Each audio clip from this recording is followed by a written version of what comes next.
Hey guys, welcome back to Thomas's Turf Tips. So the lawn is looking great. 2 weeks after the scalp, and it's recovering nicely and greening up. And when I see this green, typically I would apply the fertilizer. So get real excited and just can't wait to put some fertilizer down. But this time I'm going to change my strategy and take a new approach. So I'd like to share that with you in the classroom. So hang on, we'll go through it.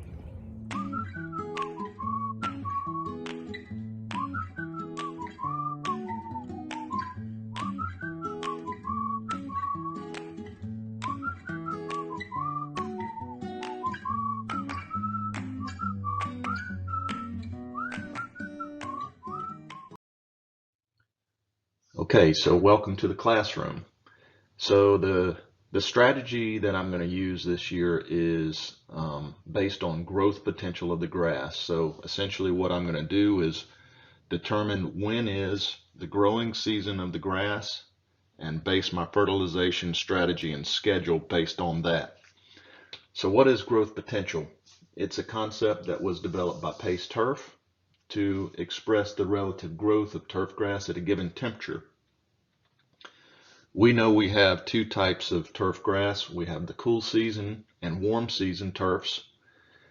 The cool season has an optimal growth and maximum growth rate at 68 degrees Fahrenheit. And this temperature is average temperature over a 24-hour period. For warm season, the optimal growth temperature is at 88 degrees Fahrenheit. So when we have growth potentials of more than 50%, that's considered to be the growing season of the turf. So let's look at the growth potential of cool season grass in my area. You can see it's a bimodal curve here. So we've got a peak in May, and then we also have a peak in the fall. The peak in May is at 100%. So that is right at that optimal temperature of 68 degrees. Then it falls down in the summer as the turf is stressed with increasing temperatures, and then it pops back up into the fall, does not hit the 100% anymore.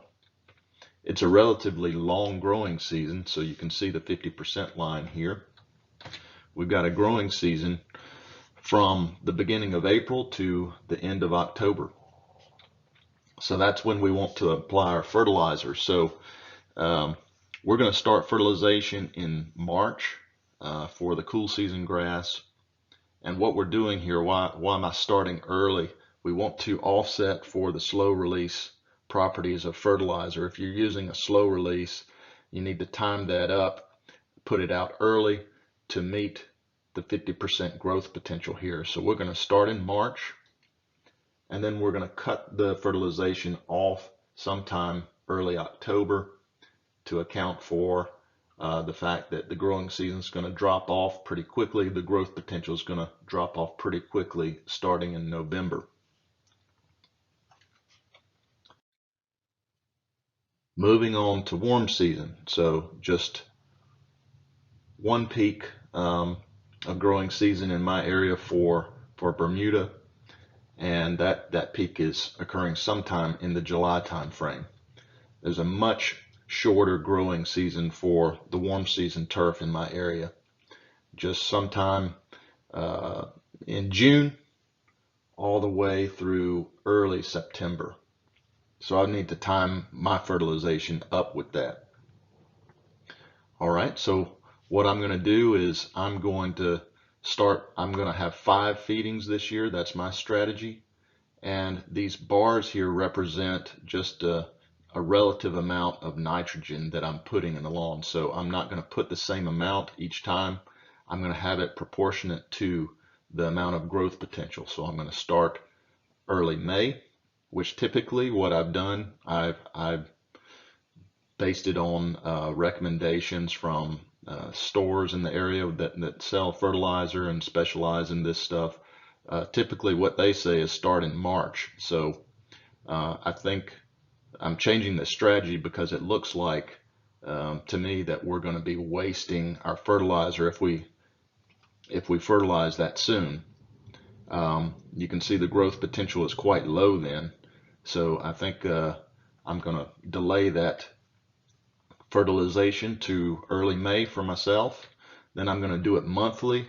Again, putting more and more nitrogen according to the growth potential.